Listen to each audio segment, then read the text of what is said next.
have made it, folks, to Friday. Hottest show on the streets. Talking your Bama football news in my own words, yours truly, Stephen Smith of Touchdown Alabama Magazine. Tomorrow, Saturday, Neyland Stadium, Knoxville, Tennessee, Rocky Top, Bama, Tennessee, the third Saturday in October rivalry, a game steeped in respect and hatred and victory cigars and everything that you enjoy about rivalries in college football. We bring you the show right here from the Magic City of Birmingham. We stream this to you through YouTube. Speaking of the channel, you know what time it is. You hit that subscribe button right now. You tap subscribe. You get in. You get involved. You get locked on to your number one form of Bama football. Hit the like button also. Smash the like button. Tap that thumbs up. Get those like levels going right there. Daily Super Chat go $100. Daily Super Chat go $100 right there. We appreciate that coming from all of you. Got a lot to discuss here this evening. We'll get into, there are two things defensively Bama has to do to win this game. Only two. We'll get into, can this Alabama team do what the 2014 Bama team under Saban did? And then a discussion about if Alabama falls to Tennessee, does it take it completely out of the college football playoff conversation? We definitely want to hear from you guys tonight. You can do that by calling 205-448-1358. The number to call in to let your voice be heard, 205-448-1358. And one more time, 205-448-1358. Want to hear from you. But we jump into right now topic number one of the conversation, that being two things defensively Alabama has to do to win this football game against Tennessee. For defensive coordinator Kane Womack, he's got to have both of these things done. Two of them. The good thing about this matchup against Tennessee, Eli, Sunday of this week, after the narrow victory over South Carolina, I'm not going to lie, I was afraid of this game. I was scared to death about this game. I was nervous about this game. However, after being able to break down some film on Monday, Monday and Tuesday, I start to feel better about this matchup. And the reason why is Tennessee's offense is in a funk right now. Nico Iamaleava at quarterback is struggling right now, and Josh Heupel, this high-pace, up-tempo, big explosive, high-octane offense has been much more conservative these last couple of games. Conservative against Arkansas, conservative against Florida, and the reason why is not having the confidence right now in Nico to make these plays because he has been struggling. So you look at Kane Womack, he has to do two things. Two, to make sure Alabama is able to handle Tennessee at Neyland Stadium this weekend. So the number one thing he's got to do, he has got to keep Nico Iamaleava in this funk. He has got to keep Nico on the struggle bus. He has got to show Nico different pictures defensively to confuse him, to offset him, to get him uberly uncomfortable, right? You go back and you look at the Arkansas game. What did Arkansas do well in its 19-14 victory over Tennessee? It showed Nico different pictures, pre-snap, post-snap, throughout the entire game. They disguised coverages, they disguised blitzes, they showed him so many different looks that the talented freshman was just discombobulated the whole game. And Nico is talented at 6'6", 215 pounds, but it doesn't matter how talented you are. If you're being shown so many pictures and you have to process so many different things at one time as a freshman, it's going to be hard for anybody. Regardless of how talented you may be, it is hard for anybody to process so much stuff being thrown at it at one time and then having to make the right decision with all of this going on. So that's what Arkansas did. And it threw Nico off. And that's why the Razorbacks got the 19-14 win. Then you look at the week following that game, you play against Florida in a rivalry matchup. The Gators did the exact same thing. Florida showed Nico so many pictures defensively that threw him off. Nico even had an interception against Florida. Now, unfortunately for the Gators, they couldn't stop Dylan Sampson, and Sampson ran all over them. 27 carries, 112 yards rushing, 3 touchdowns. Sampson put on the Superman cape, and Tennessee wins the football game in overtime, 23-17. The first thing that Kane Womack has to do, he has got to confuse Nico all game long with different looks, different pictures, different formations, make him completely uncomfortable pre-snap and post-snap. Along with that, Womack in this defense has to limit Dylan Sampson. He has been the offense the last 2 weeks of the Vols. Sampson is a grown man at 5'11", 201 pounds from Baton Rouge, Louisiana. This guy has been Tennessee's offense. Tennessee's single season record for rushing touchdowns is 18. Dylan's got 15 right now. This young man's got 699 yards rushing, 15 touchdowns. He averages 20 carries a game, 116 yards rushing a game, and 6 yards per carry. You're Alabama's defense, you've got to have serious gap discipline, serious gap integrity. And I'm not just talking about the defensive linemen. I'm talking about the linebackers and defensive backs too. They've got to fit these holes, wrap Sampson up. You can't try to go for no ooh-wee hit and miss the brother. You got to wrap this dude up right here, okay? You got to wrap this dude up. You did not successfully, consistently wrap up Raheem Rocket Sanders a week ago, and you almost lost to South Carolina. Rocket Sanders had, 78 yards rushing? Here's a guy right here that's doing way more damage than Rocket Sanders is doing. Like Dylan Sampson is Tennessee's offense right now. So if you are Kane Womack and you are this Alabama defense, you got to limit this dude. You limit this dude and you force Nico to beat you and you create these different pictures to Nico, you got a shot to win this football game. But if you don't limit this dude, it's going to give Nico some confidence. It's going to give him a little confidence. Maybe not a whole lot, but a little bit to do just enough to hand Alabama its second loss of the season. So Womack's got to do both here. He's got to keep Nico in a funk, in a struggle, but he in this defense also has to limit the production of Dylan Sampson. It's got to be both.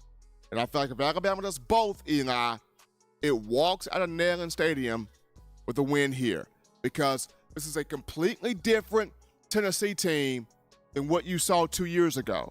2 years ago, you caught Hendon Hooker and this Tennessee offense clipping, running high at the right time.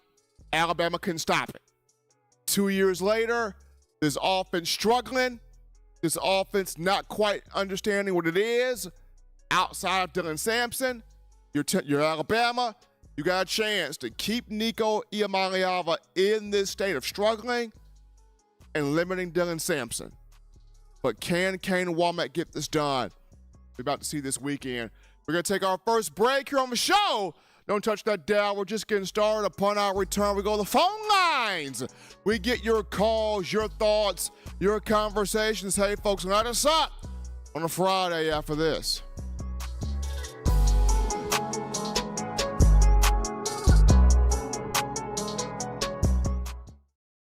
TDA Plus is the all-new Ultimate Alabama Football package, perfect for any Alabama football fan. Not only do you get subscriber-only articles where you can stay up to date on everything that's going on with Alabama football, you also get our brand new video hub that features many podcasts and shows, including Steven's Report with Stephen M. Smith. With over 15 years of covering Alabama football, you get trusted information as Stephen goes in person to see the team come back and break down to you what he saw live in person. You also get the Way It Is podcast with Stephen M. Smith, where he tells never-heard-before stories and crazy situations that happened during his 15-year tenure of covering Alabama football. You also get Justin and Dex, where they break down recruits like you've never seen it before, with exclusive behind-the-scenes information and exclusive interviews with recruits. You also get Justin's Recruiting Bites with Justin Smith, where you get the best up-close and personal recruiting information and even talks to you while he's on the road going to recruiting events. Alabama fans, you don't want to miss this huge offer for a jam-packed experience for only $7.95 per month. Visit touchdownalabama.com and become a TDA Plus member today.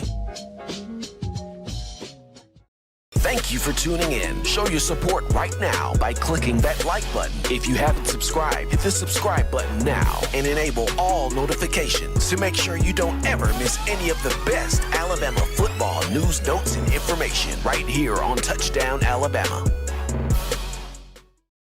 We're back into the action here from the break. Number one ticket for Bama football news, in my own words, yours truly, Stephen Smith of TDA, right here on the show. And before we get into the call topic right here, first and foremost, the shirt I'm wearing, it's not orange, it's yellow and blue here. I know it may appear to be orange on screen, but shirt not orange, yellow and blue is the color of the shirt that I'm wearing here.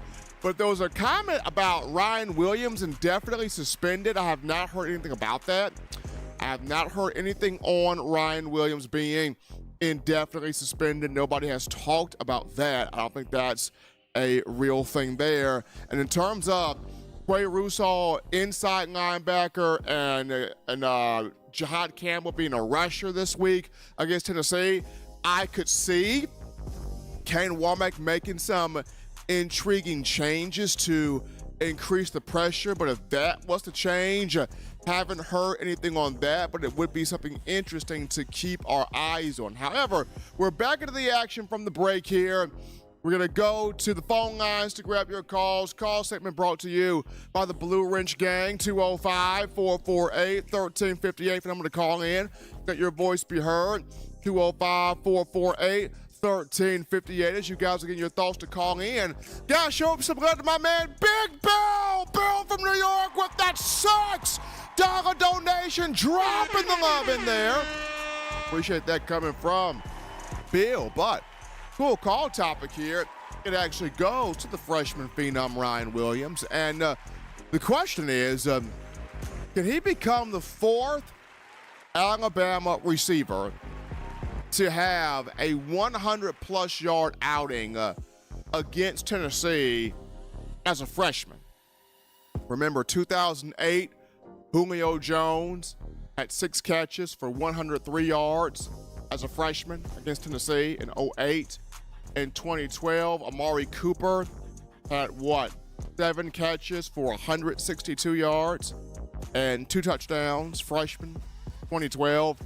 And in 2018, Jalen Waddle, freshman, 4 catches for $117 and a touchdown. So we've seen freshman wide receivers for Alabama against Tennessee dominate in this third Saturday in October rivalry matchup. But will Ryan Williams be the fourth guy? Ryan already has 2 100-plus yard outings on the year. One of those against Western Kentucky.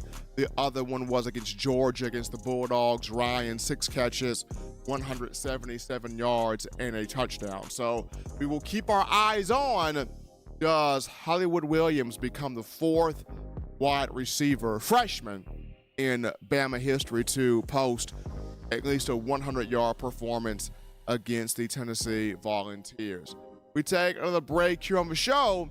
Don't touch that dab. When we get back, this Alabama team is compared or has similarities to a particular Bama team in the Saban era. Which team could I be referring to? And can this Alabama team turn things around like that one did? We'll get to it after this.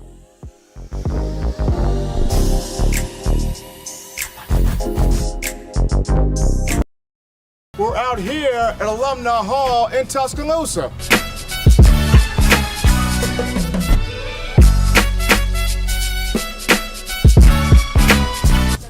Oh yeah, this. Oh, man.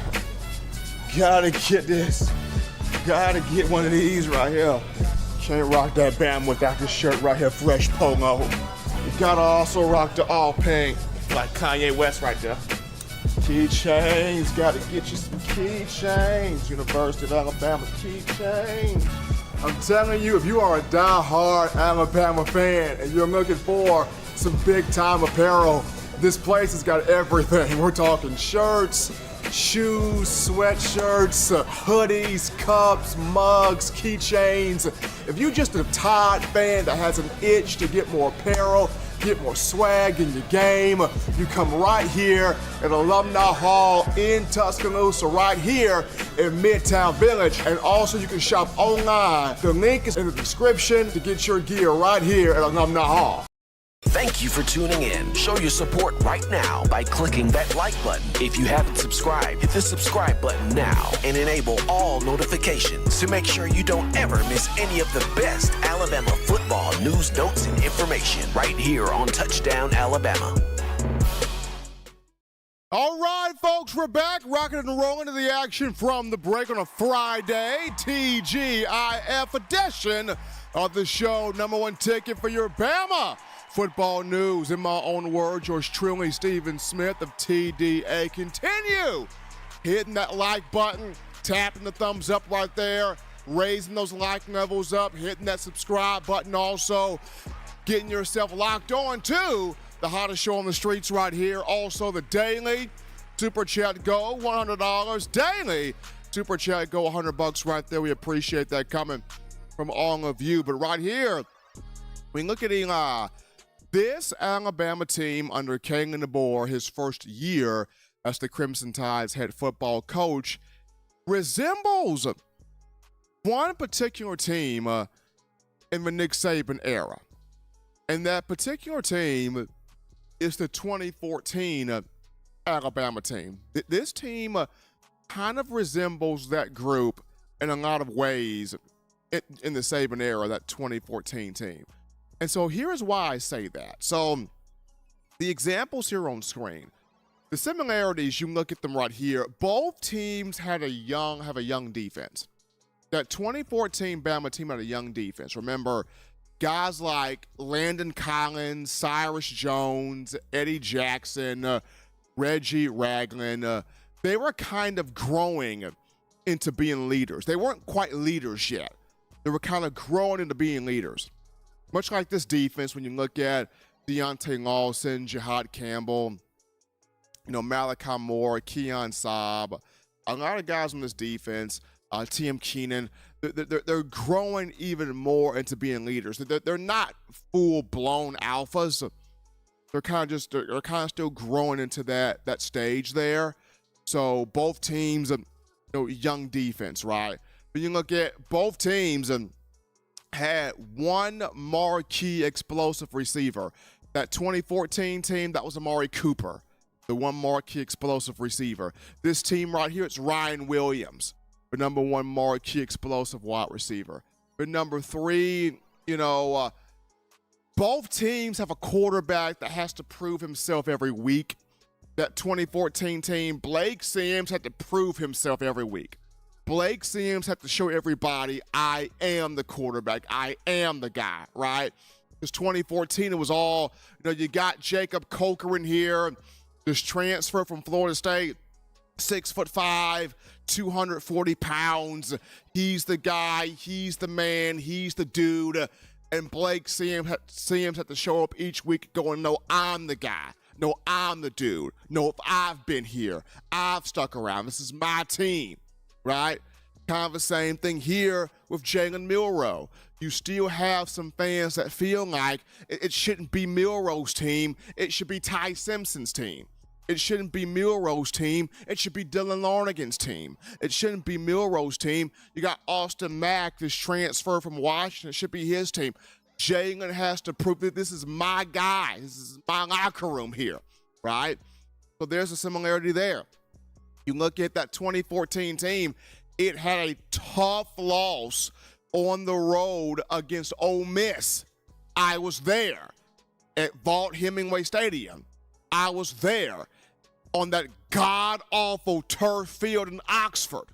I was there when Sinquez Golson picked off Blake Sims at the end, and you lose 17-23. This same team, 2014, also had a narrow victory over Arkansas in Fayetteville, won 14-13. It was a monsoon of rain at that game. Field was wet and slippery. It was not Alabama's best game. It was a sloppy game. And it took a game-sealing interception from Landon Collins to win that game. And a lot of people were ticked off and upset at Nick Saban because Alabama only beat Arkansas by 1, and Nick Saban in a press conference had to put everybody back in their place, right? You look at this Alabama team right here, very similar. You lose to Vanderbilt on the road in Nashville. Wasn't your best game. Wasn't your finest performance. You get beat by Vandy. And then against South Carolina, you escape with a narrow victory with a game-sealing interception by Damani Jackson at the end. And people are looking at Kagan DeBoer like, what gives, bro? Like, you don't just narrowly escape South Carolina. Though South Carolina has 2 of the best edge rushers in the country that you would have faced all season, right? The difference so far between the 2014 Bama team and this Bama team is that 2014 team turned it around, and they used the matchup against Texas A&M at Bryant-Denny to turn it around. They went out there and they waxed A&M 59 to goose egg, to nothing. And that's where Bama Nation, y'all went, okay, this Bama team, they turned the corner. They went out there and they laid the hammer down to A&M. And after laying the hammer down to A&M, Nick Saban and Blake Sims ran the table all the way to the SEC championship game in 2014. You win the SEC title against Missouri, and then you got to the college football playoff. Despite the fact that that Bama lost in the semifinal round against Ohio State, the point being, Alabama was able to pick itself up off the mat after a tough loss to Ole Miss, after a narrow victory over Arkansas. They're able to smack A&M in the mouth, right, and run the table. This Bama team under Kagan DeBoer and Jalen Milroe, how does it respond against Tennessee? This Tennessee matchup this weekend represents the 2014 matchup against A&M. That 2014 team answered the call, turned things around, found a way to respond, and ran the table. How does this Alabama team perform tomorrow against Tennessee on the road in Knoxville? Does it smack Tennessee in the mouth, turn the corner, turn the page, and shows, hey, we can run the table the same way that 2014 team under Saban did? We're going to see what happens. But that's the similarity right there that I see between this team in terms of Nick Saban teams. It's very similar to that 2014 team.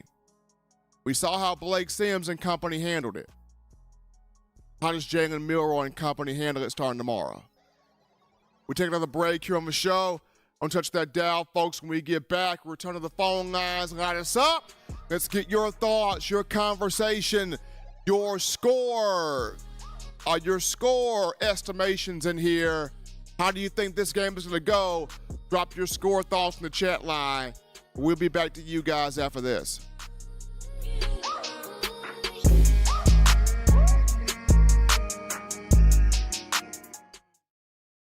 Every sports fan deserves the proper representation. Whitwell Sports introduces to you the Title Towel. Wave that Title Towel in the air like you just don't care. In support of Kalen DeBoer and the Alabama Crimson Tide. Only $9.99 and it lasts a lifetime. Head on over to whitwellsports.com and get your Title Towel today. This is Chris Rogers, 2009 national champion. You are listening to the baddest, when I say the baddest, sports show in the state of Alabama. In my own words, you know, yours truly, Touchdown Alabama Magazine. Don't touch that dial. Thank you for tuning in. Show your support right now by clicking that like button. If you haven't subscribed, hit the subscribe button now and enable all notifications to make sure you don't ever miss any of the best Alabama football news, notes, and information right here on Touchdown Alabama. All right, folks, here we go. Back into the action, rocking and rolling from the break. Your number one ticket for your Bama football news. In my own words, yours truly, Stephen Smith of TDA on a Friday here. Phone lines open, 205-448-1358. But I'm going to call in to let your voice be made known on the show. Call segment brought to you by the Blue Wrench Gang, 205-448-1358. One more time, 205-448-1358. Definitely want to hear from all of you. And as you're getting your thoughts set to call in, the call topic right now, we can look at Kane Womack, Malachi Moore, Deontay Lawson, this Alabama defense. Can this Alabama defense get it done this weekend? That's the question. Can this Alabama defense get it done this weekend against Tennessee? Will this game be the turning point for the defense? We're going to go to the phone lines right now to grab this call. You're live on the show. What's happening? How we feeling? State your name. Where you calling from? I'm calling from McCullough. What's going on, Scotty? How we doing? I'm fine, man, and you love the show, man. You do a great job. And I just want to comment. Yeah. I want to comment, you know, can Alabama get back to that dog ball, you know, where they just drop the hammer on them? You know, I want to see the defense do that. You know what I mean? I just hope we do that on Saturday. Scotty, I mean, everybody that loves Alabama football is hoping the same thing. And you look at, can this game be the turning point for the defense? I mean, we've seen these guys talk a good game. We've listened to Kane Womack saying we know what we're doing wrong. We know how to fix it. Okay, go out there and fix it now. You know what you're doing wrong. You know what's happening. Go out there and fix it. So this weekend, Saturday's game tomorrow, we're going to see what have these guys worked on in practice, and have they made the necessary adjustments to fix it. Yeah, I agree. But Roll Tide, love the show, man. Keep up the good work. Appreciate Scotty there calling in from out of McCalla right here to the show. We take this call. Well, I thought we had that call right there, but I guess that call dropped off. But once again, 205-448-1358. And I'm going to call in 205-448-1358. But the point I was making here, Eli, will this game be the turning point for Alabama's defense? Will it be the turning point? We've heard all week, coaching staff, we know where we've messed up. We know the problems that we've had defensively, whether it's been on third down, which is the biggest one, red zone defense, stopping the run, having the secondary play with more confidence. We have all of those things corrected, having the better eye discipline, having the better communication, getting the call in, and the call made across the board to everybody so that nobody looks lost out there, right? And it's good to hear that those things have been worked on, but now can we see it? Will this game be the turning point for Alabama's defense to have things rectified? We're going to have a bird's eye view of this weekend. Well, Eli, you'll have the bird's eye view of this. I'll be watching from the TV screen at the house. I'm just saying, Eli, you'll have the bird's eye view, Eli. Me, I'll be chilling at the crib watching this on TV. I'm not making this trip to Knoxville. I am not making this trip to Knoxville.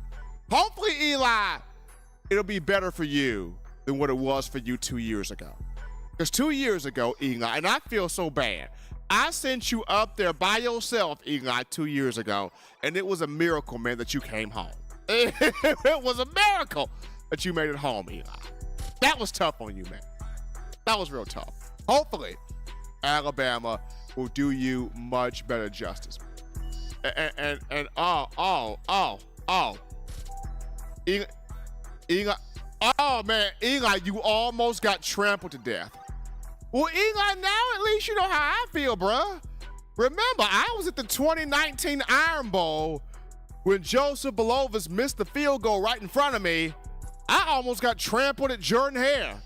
So now, Eli, you know how I feel when it comes down to opposing fan bases trampling you or almost trampling you.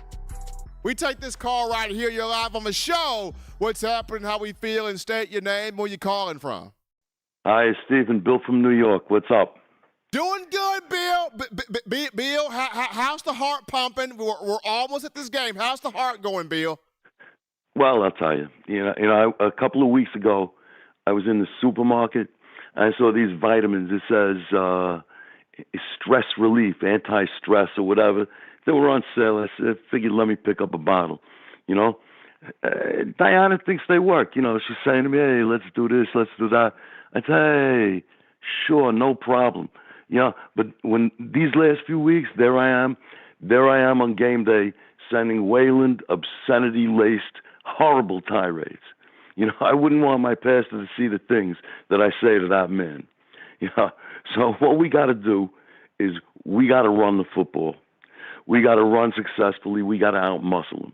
We got to out-muscle them on the defensive line. We got to get some pressure in there and hurt these fools. Look, we're Alabama. We're the Crimson Tide. You know what I mean? And really, Paul Whalen, could you imagine him sitting there, beep, his phone goes off. He's getting these horrible texts from me.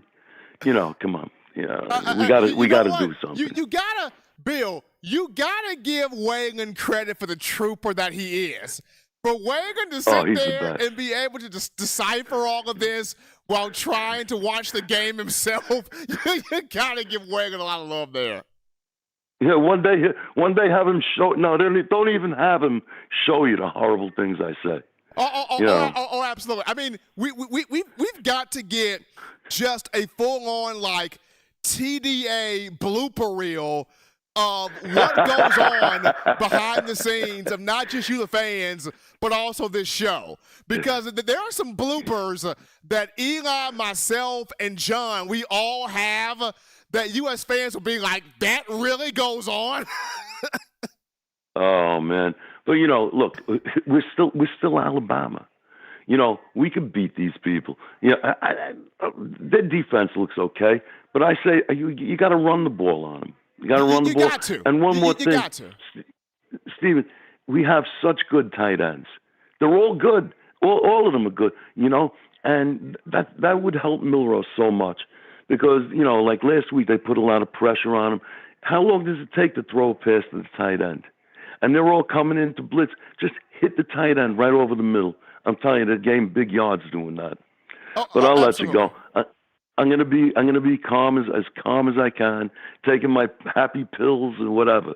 You know, Stephen, always great to talk to you, brother. Absolutely, Bill from New York calling in right there, and Bill makes a big point here. You've got to establish. You got to run the football against Tennessee. Tennessee's got pass rushers led by James Pierce Jr. How do you stop pass rushers? You run the football right at them, and you negate that penetration to get to the quarterback. But we grab this call. You're live on the show. What's happening? How we feeling? State your name. Where you calling from? Hey, what's up, Steven? It's Mattress Matt from Mobile. How you doing? Matt, I'm doing well, man. Now, earlier in the week, Matt, I was kind of nervous about this game. But as I began to watch tape on how Tennessee's been struggling too, I've calmed down from where I was Sunday. Yeah. Okay, so that's good. You've calmed down a little bit. Yeah. I know you were a little upset, and I was feeling you. I was right there with you, man. And I think, you know, if you care anything about Bama, you're going to be upset, you know. And especially we're real nervous because we're watching what's DeBoer going to do? How's Bama going to do? This is DeBoer's first year, so we're real nervous and we're paying extra attention to everything, and we're going to freak out if things seem like they're going to if things seem like they're not going to work out. That would just be devastating. So, Right. I get it, but I also agree that we don't need to overreact because Saban lost to Ole Miss. That I didn't think that Ole Miss team that we lost to was better than the Vandy team that we just lost to. I don't think that we also lost to South Carolina back in 2010. Right. And then the Louisiana Monroe in Saban's first year, right? Yeah. So we've had some losses against some teams that were not elite, and so to say that that's the reason why DeBoer is not Nick Saban is because Alabama lost to Vanderbilt. But I think we're going to surprise people in Tennessee. I think that this game is going to be the game where we're finally going to pull everything together. We're going to be impressed with the defense. We're going to be impressed with the offense. The fact that we went into Tennessee and it didn't matter that it was an away game, and I think this is going to be a good one. Man, I'm excited about this. I mean, I'm excited first and foremost that you get, Kobe Prentice back this week. You have Kendrick Law back this week. So those two offensive weapons, huge for Milroe. You get Damani Jackson this week. Of course, Damani played against South Carolina, had the game sealing pick, was a little bit banged up in that matchup, but you'll have him to play in this matchup. My main thing is, can the defense create different looks to confuse Nico? I think they will be able to. And if you're able to limit Dylan Sampson, you're going to really frustrate Josh Heupel, because right now that Tennessee offense is not clicking the way it was 2 years ago.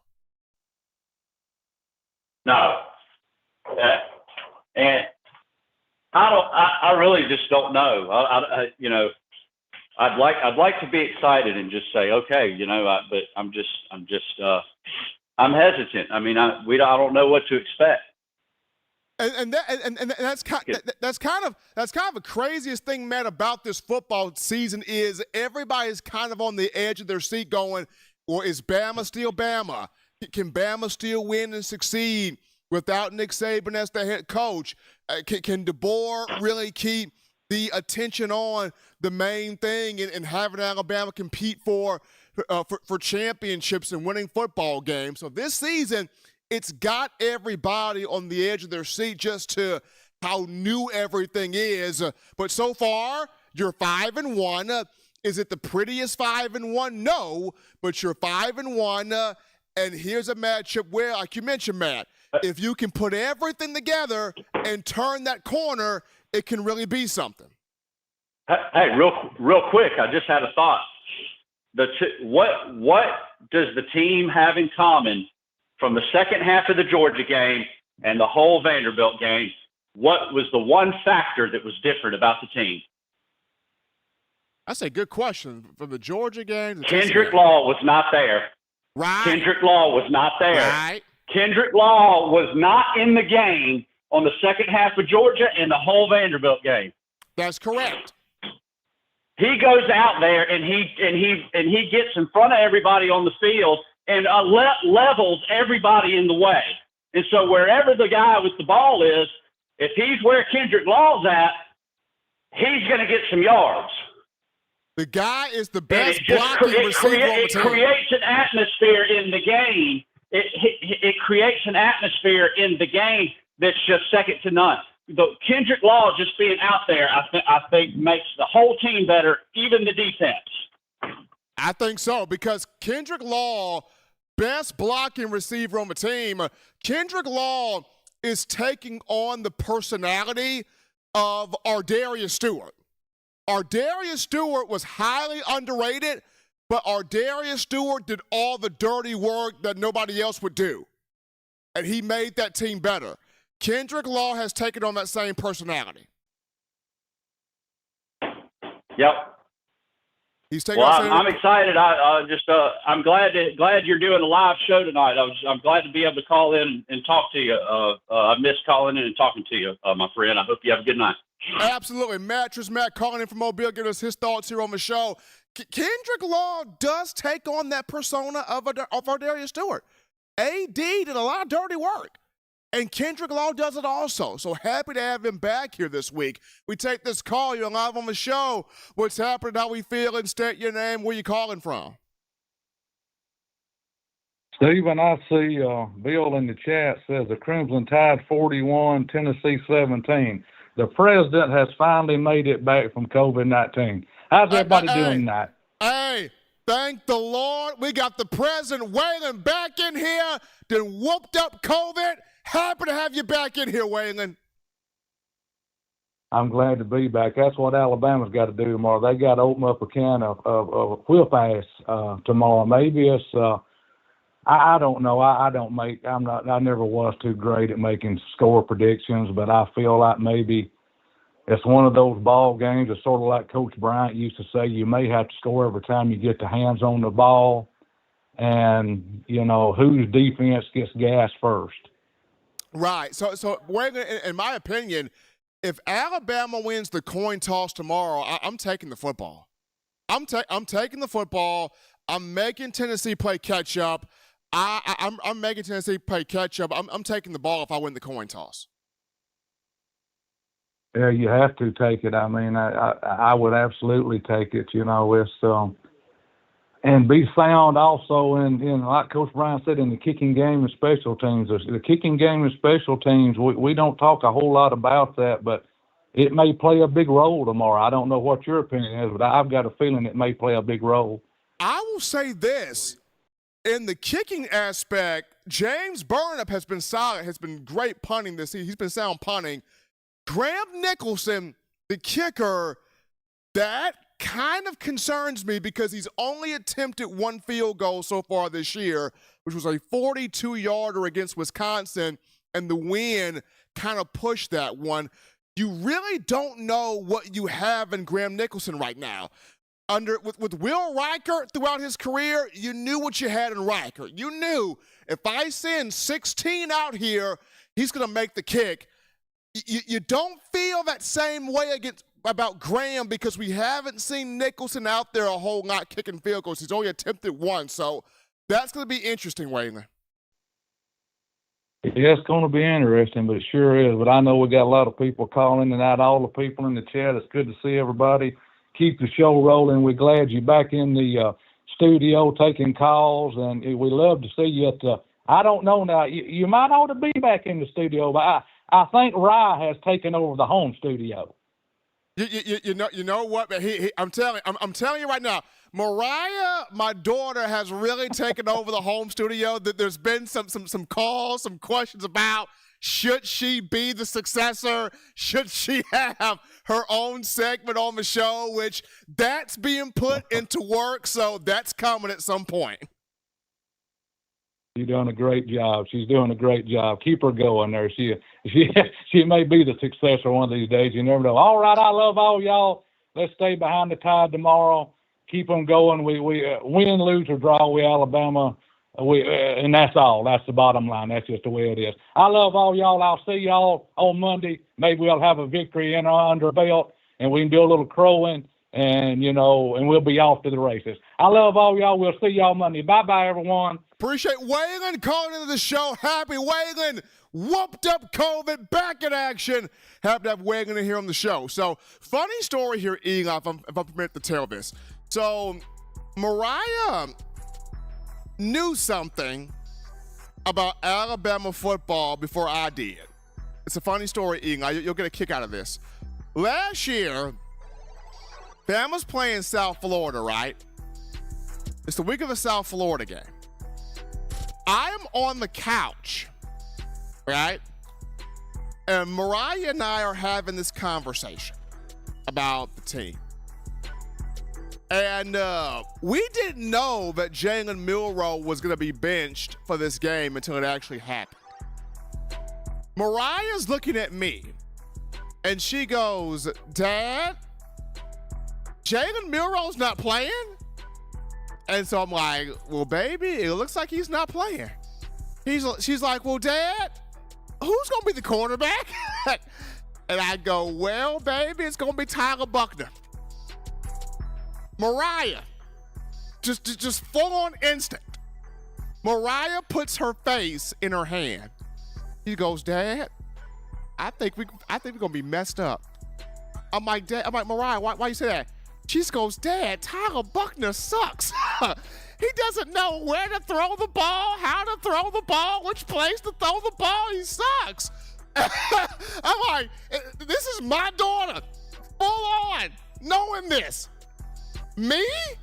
I'm kind of slow processing that. Mariah full on. Like, he is off. Oh, man. Like Eli. Like, she knew before I did. It's crazy. She knew before I did. So, yeah. There may come a point in the future, Bama Nation, that my daughter will run this show. will she run it from this actual studio? Probably not. But from home, yeah, she may actually run the show. We are actually in the process, Eli, of having Mariah her own segment. So when that's rolled out, people just be ready. I don't think the world's prepared for that. I don't think the world's prepared for it. I don't think I'm prepared for it. We're going to go to another break here, folks, on the show. Taking our final break here. Don't touch that dial. When we get back, we have an interesting final discussion to wrap things up. If Bama drops this game, I don't think it will, but if it drops this game, does that end the conversation of Bama being in the playoff? We'll wrap things up with that after this.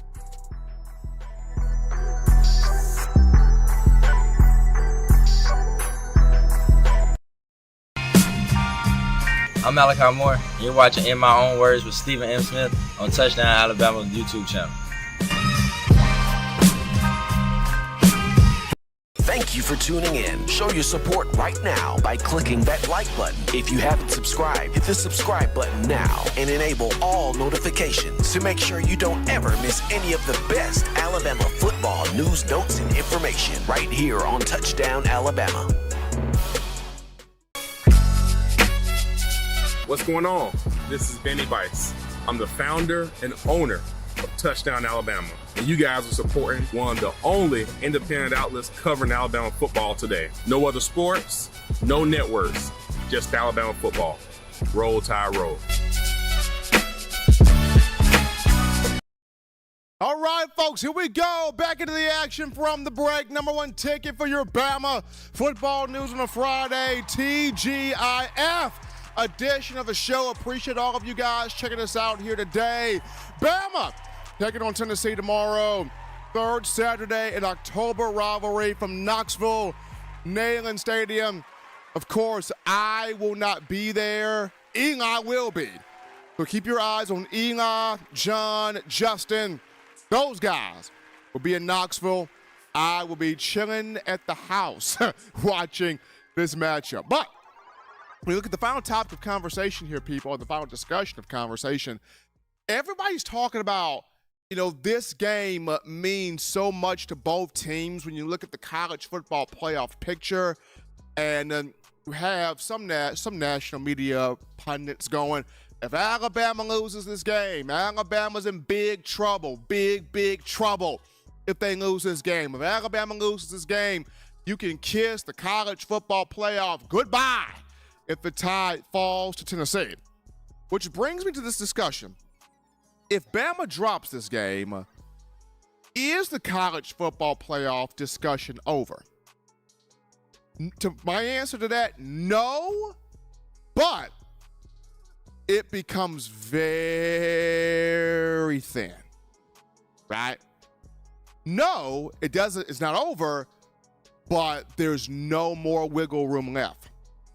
Right? Because I feel like a 10-2 Bama team, a 10-2 Bama team, it will not be in Atlanta for an SEC championship, but a 10-2 Bama team, should it win out the remainder of the schedule, could host a college football playoff game as the home team as a 5th, 6th, or 7th seed. It wouldn't get the first round bye, but it would host a college football playoff game as the 5th, 6th, or 7th seed, Eli. It would be able to do that. So I wouldn't say a loss to Tennessee ends the college football playoff conversation completely, but it removes all of the wiggle room. You couldn't take a third loss, because a third loss, yeah, it's over. A third loss is over. I don't see a 9-3 team getting in. A third loss, it's over. So 10-2 is your bare minimum getting in. So, but I think if you're Alabama, you still go into this game with your mindset on, we've got to win. We've got to win. Just to build back up your confidence of winning on the road. You were on the road against Vanderbilt. You lost that game. How do you build back up your road confidence by winning this one? Because you have LSU on the road coming up soon, and you got Oklahoma on the road down the line. So to build back up your confidence to win games away from Saban Field at Bryant-Denny Stadium, you got to win this weekend on the road against Tennessee. You got to. So I wouldn't say it's over, said and done for the college football playoff if you lose to Tennessee. However, you would have no wiggle room left. But if I'm Alabama, I'm not thinking about, well, can I drop this game and still make the playoff? No, forget that. I'm trying to win this game. I'm trying to win this football game and nail it. I'm trying to take the crowd out the game. I'm trying to take Nico Iamaleava out the game. I'm trying to take Dylan Sampson out. I'm trying to win this game. That's my whole mindset right now. I'm trying to win this football game. I'm trying to end this football game with my 6th victory of the season from Alabama football. But hey, tomorrow, Eli, what time's kickoff? 2:30? Here we go. Here we go. But as always, Bama Nation, you want the best in news, notes, information, entertainment on your favorite program, that being the Crimson Tide. You can get this by accessing the Touchdown Alabama magazine app. You download the app, the iPhone App Store if you're rocking Team Apple, Google Play Store if you got the Android phone for your audio needs. Check us out, iTunes or Apple Podcasts, Spotify, Stitcher, Spreaker, TuneIn Radio, Overcast.fm, Google Play, iHeartRadio. We got you covered right there. The good and gracious Lord sees fit. I'll be back on Monday, continuing the conversation that is Tide football. Remember, Bama fans, be sure to do this. Subscribe to touchdownalabama.com. Get that subscription now to touchdownalabama.com. If you want non-stop coverage on Bama, Tennessee tomorrow, if you want non-stop coverage on Bama football throughout the remainder of the season, if you want to feel like that you are the insider for all things Bama football, get you that subscription to touchdownalabama.com so that you can feel like the insider. Well, they're right there. Now pick you up that subscription. Guys, show some love to all of you, the Bama fans, for the calls today, the YouTube chatting today, the super chats today. Appreciate all of you guys. Gotta show some love to my man Eli Walker in the production studio room there. Till next time, folks, husbands, love your wives. Wives appreciate, value those husbands. Children, you continue to do the right thing, fun thing, smart thing, good thing, legitimate thing to not be bored. Here the weekend in session, you get yourself those 3 hearty meals a day, those 3 great laughs a day. You protect yourself. Take the loved ones around you. Enjoy the 3rd Saturday in October rivalry this weekend. Till next time, folks, I'm your man Stephen Smith, and you've been listening in my own words.